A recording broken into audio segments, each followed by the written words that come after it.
नमस्कार. प्राजक्ताच किचनमध्ये आपलं स्वागत आहे. आलू गोबी मटरची भाजी आपण तर खूपदा केलेली आहे, पण म्हटलं आज काहीतरी नवीन ट्राय करावं. चला तर मग आज बनवूया आलू गोबी मटरचा मस्त स्वादिष्ट असा पराठा. त्यासाठी मी इथे गोबी घेतलेली आहे, 2 आलू घेतलेले आहे, वाटाणे मी रात्रभर भिजत घातले होते ते घेतलेले आहेत. मी मार्केटमध्ये ऑलरेडी भिजवलेले जे असतात ते पण घेऊ शकता.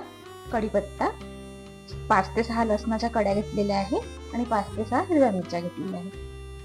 चला तर मग रेसिपीला सुरुवात करूया. सर्वात आधी आलू आपण सोलून घेऊ.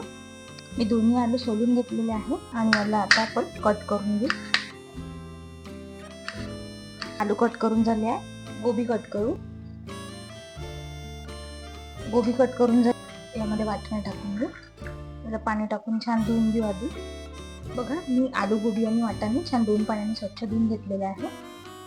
इथे मी एका भांड्यामध्ये पाणी गरम करायला ठेवलं आहे. पाणी गरम झालंय, त्यामध्ये आलू गोबी आणि आपले वाटाणे यामध्ये टाकून घेऊ आपण. आलू गोबी आणि वाटाणे छान आपल्याला इथे शिजवून घ्यायचे आहे. बघा, आपले आलू गोबी आणि वाटाणे छान इथे शिजलेले आहे. हे आपण आता काढून घेऊ. सगळं एका प्लेटमध्ये मी काढून घेतलं आहे. याला आता मीठ आपण थंड करून घेणार आहोत आणि त्यानंतर याला मिक्सरमध्ये बारीक करून घेणार आहोत. आलू गोबी आणि वाटाणे छान आता थंड झालेले आहे. आपण मिक्सरमध्ये बारीक करू, पण त्याआधी हिरव्या मिरच्या, लसूण, कढीपत्ता, जिरं मिक्सरला हे बारीक फिरवून घेऊ. आपलं लसूण, जिरं, कढीपत्ता, हिरवी मिरची छान बारीक झालेलं आहे. जे आलू गोबी आणि वाटाणे आपण थंड करून घेतले होते ते यामध्ये टाकून घेऊ.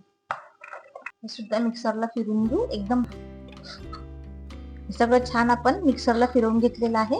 आता एका परातीमध्ये काढून घेऊ. हे सगळं मिश्रण एका मी परातीमध्ये काढलेलं आहे. आता यामध्ये आपण काही मसाला ऍड करू. तीळ टाकू, थोडासा ओवा मी हातावर असा क्रश करून घेतला तो टाकू, धने पावडर, हळद, गरम मसाला, थोडंसं लाल तिखट, आपण या मीठ. इथे मी 2 चम्मच बेसन टाकत आहे. यामध्ये आता जसं लागेल तसं आपण गव्हाचं पीठ थोडं थोडं करून ऍड करूया. एकदम पीठ ऍड करायचं नाहीये. आपण आलू गोबी आणि वाटाणे ज्यावेळेस ते बारीक केलं होते मिक्सरला त्यावेळेस एकाही थेंब पाण्याचा वापर केलेला नाहीये.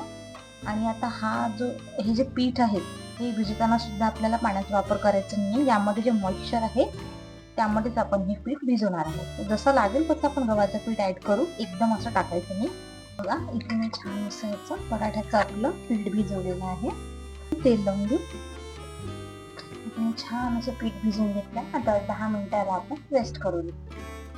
बघा, आपलं पराठ्याचं पीठ छान इथं मुरलेलं आहे. एकदा असं हाताने छान मळून घेऊ. पराठे लाटण्यासाठी गव्हाचं कोरडं पीठ घेतलेलं आहे.